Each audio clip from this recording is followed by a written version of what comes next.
Hi friends, welcome back to our channel Sri Swarnam. வாங்க நம்ம திருவிழா 2வது நாள் பார்க்கலாம். புதன்கிழமை தாங்க. இன்றைக்கி பார்த்திங்கன்னா ஒரு ஸ்பெஷலாக டே தான். என்னென்னு பார்த்திங்கன்னா எங்கள் கோயிலில் எருமைக்கடா வெட்டுவாங்க, சாமிக்கு தீர்த்தம் எடுத்துகிட்டு போவாங்க. அதனால் இன்றைக்கி பார்த்திங்கன்னா நம்ம காவேரி ஆற்றுக்கு தான் வந்திருக்கோம். பொன்னி நதியில் பார்த்திங்கன்னா எல்லாருமே குளிச்சுட்டு அவங்கவுங்க தீர்த்த குடம் எடுத்துகிட்டு வந்து எல்லாம் ரெடியாக வச்சுருக்காங்க. இப்போ பார்த்திங்கன்னா திருமஞ்சள் தாங்க தலையில் போடுவாங்க. திருமஞ்சள், குங்குமம், திருநீர் இதெல்லாம் பார்த்திங்கன்னா தீர்த்தம் எடுக்கிறவங்க தலையிலலாம் போட்டு தான் நம்ம பூசை முடிச்சிட்டதுக்கப்புறம் நம்ம தீர்த்தத்தை எடுத்துகிட்டு போவோம். அப்புறம் பார்த்திங்கன்னா கெடா குட்டிக்கு தாங்க பூசை போட்டு கெடா துளுக்கினதுக்கப்புறம் பார்த்திங்கன்னா மேலே நம்ம கருட பகவான் 3 ரவுண்டு அடிப்பாருங்க. 3 ரவுண்டு அடித்ததுக்கப்புறம் தான் நம்ம பூசாரிங்களுக்கெல்லாம் அருள் வந்ததுக்கப்புறம் நம்ம இங்கேருந்து கிளம்புவோம். இங்கேருந்து பார்த்திங்கன்னா ஒரு 2 கிலோமீட்டர் வரும் கோயிலுக்கு போகிறதுக்கு. இங்கேருந்து தான் எப்போயுமே வருஷம் ஆனால் நாங்கள் பூஜை பண்ணி இந்த ஆற்றுலேருந்து தான் நாங்கள் கிளம்புவோம். ஒவ்வொருத்தரும் ஒவ்வொரு வேண்டுதல் வச்சு பால் குடம், தேன் குடம், அப்புறம் பார்த்திங்கன்னா காவிரி ஆற்றுல தீர்த்தம், இந்த மாதிரி அவங்கவுங்க இஷ்டத்துக்கு தகுந்த மாதிரி சாமிக்கு அபிஷேகத்துக்கு எடுத்துகிட்டு வருவாங்க. பால் குடம் எடுத்துகிட்டு வரவங்கலாம் பார்த்திங்கன்னா மாயில தாங்க உள்ளே போடுவாங்க. ஏன்னா வேப்பிலை போட்டால் பால் கெட்டுடும். அதனால் பால் குடம் எடுக்கிறவங்கலாம் பார்த்திங்கன்னா மாயில தான் யூஸ் பண்ணுவாங்க. நம்ம தீர்த்தத்துக்கு வேப்பந்தலை தான் அந்த குடத்தில் போட்டு பூஜை பண்ணிவிட்டு இங்கேருந்து கிளம்ப போகிறோம். நம்ம இன்னும் கொஞ்சம் நேரத்தில் பூசாரிங்களுக்கெல்லாம் அருள் வந்துடும். இந்த வீடியோ பார்த்திங்கன்னா உங்களுக்கு ரொம்பவே இன்ட்ரெஸ்டிங்காக இருக்கும். ஒவ்வொருத்தருக்கும் எப்படி கோயிலில் பூஜை பண்ணி ஒவ்வொரு நாளும் எப்படி நடக்குங்கிறது நிறைய பேருக்கு தெரியாது. இதை வீடியோவை நீங்கள் ஸ்கிப் பண்ணாமல் பாருங்கள், ரொம்பவே இன்ட்ரெஸ்டிங்காக இருக்கும்.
அவ்வளோதாங்க. எல்லாருமே கோயிலுக்கு தீர்த்தம் எடுத்துகிட்டு வந்துட்டாங்க. இப்போ பார்த்திங்கன்னா என்ட்ரன்ஸ்லேயே பார்த்திங்கன்னா அன்னபூரணி அலங்காரம் தான் அழகாக பண்ணி வச்சுருந்தாங்க சாமியை. கோயிலுக்கு பக்கமாக வந்துட்டாங்க. நாங்கள் அவங்க கோயிலுக்குள்ளே என்ட்ரன்ஸ் ஆகிறதுக்கு முன்னாடியே நான் உள்ளே வந்துட்டு சாமியை நான் ஒரு வீடியோ எடுக்கலான்னு வந்துட்டேன். ஏன்னா இன்னும் கூட்டம் எல்லாம் உள்ளே வந்துட்டாங்கன்னா நம்மளால் வீடியோ கவரேஜ் பண்ண முடியாது. இப்போ தீர்த்தம் கொண்டு வந்து சாமிக்கு அபிஷேகம் பண்ணதுக்கப்புறம் பார்த்திங்கன்னா அன்னதானம் தானங்க. எப்பயுமே எங்கள் கோயிலில் பார்த்திங்கன்னா புதன்கிழமை மதியானம் அன்னதானம் தாங்க. வடை, பாயாசம், அப்பளம், பொரியல், போண்டா இந்த மாதிரி வருஷம் ஆனால் நல்லா சிறப்பாக டேபிள் போட்டு இலை போட்டு தாங்க எல்லாத்தையும் உட்கார வச்சு வரிசையாக ஒவ்வொருத்துக்கும் பரிமாறுவாங்க. அடித்தடி சண்டை அந்த மாதிரிலாம் இருக்காது. வரிசையில் வரணும், பிளேட் கொடுத்து அந்த மாதிரிலாம் இருக்காதுங்க. நீட்டாக டேபிள் போட்டு தான் வருஷம் சிறப்பாக இந்த அன்னதானம் நடக்கும். அப்புறம் பார்த்திங்கன்னா இந்த அன்னதானம் முடிஞ்சது ரெஸ்ட்டு தாங்க நமக்கு. ஈவினிங் பார்த்திங்கன்னா ஆர்கெஸ்ட்ரா நிகழ்ச்சி தான். புதன்கிழமை இத்தனை நிகழ்ச்சியும் இருக்குது.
அருமையான ஒரு இசை நிகழ்ச்சிக்கு வருகை வருக அன்பு சகோதரி வாழ்த்தி வரவேற்கிறோம். Thank you.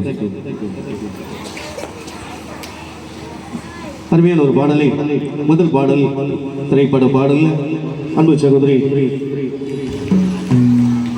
கார்த்திகாசிரியோடு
Ivana.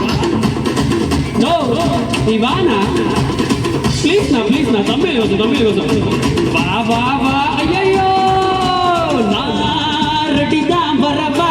Vanna na daniya baraba. Tel kodukku singatho zinda dabba. Yamata tu gerro te mara dabba. Na ready da baraba. Vanna na daniya baraba. Tarmedi pariyedikira na gadda.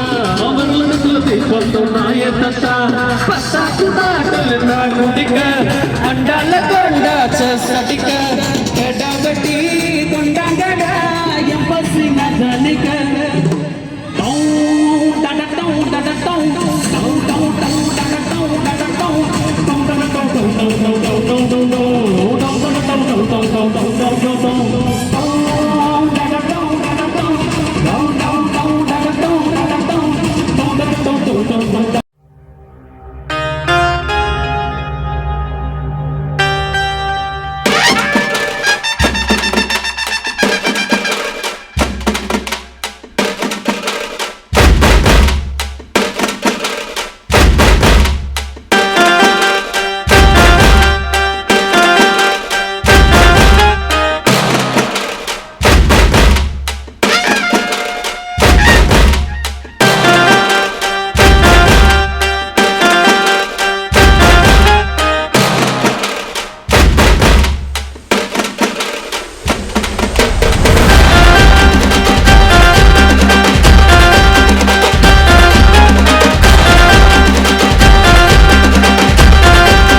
இப்போ என்ட்ரன்ஸ்லேயே பார்த்தீங்கன்னா உற்சவர் சிலை தாங்க. காளியம்மனோட உற்சவர் சிலர் தான் அன்னபூரணி அலங்காரம் பண்ணி என்ட்ரன்ஸ்லேயே வச்சுருக்கோம். ஏன்னா நாளைக்கு காலையில் பார்த்தீங்கன்னா நம்ம விடிஞ்சதும் குண்டை இறங்குறதாங்க. குண்டத்துக்கு முன்னாடி இந்த சாமியை தான் தூக்கி முன்னாடி வச்சுருப்பாங்க.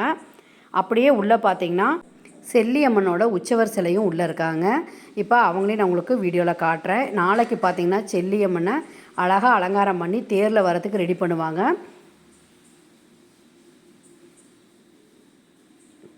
என்ட்ரன்ஸ்லேயே உள்ளே நுழைஞ்சது கொடிமரம் சிங்க வாகனத்தோட முன்னாடி. இது வந்து முளைப்பாரி வந்து லேடிஸ்லாம் அவங்கவுங்க வீட்டில் போட்டு கொண்டு வந்து நம்ம கோயிலில் வச்சுருக்கோம்.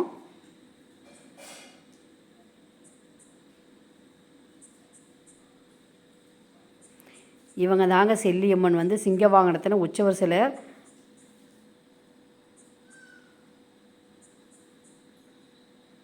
இந்த சைடு பார்த்தீங்கன்னா விநாயகர் தாங்க.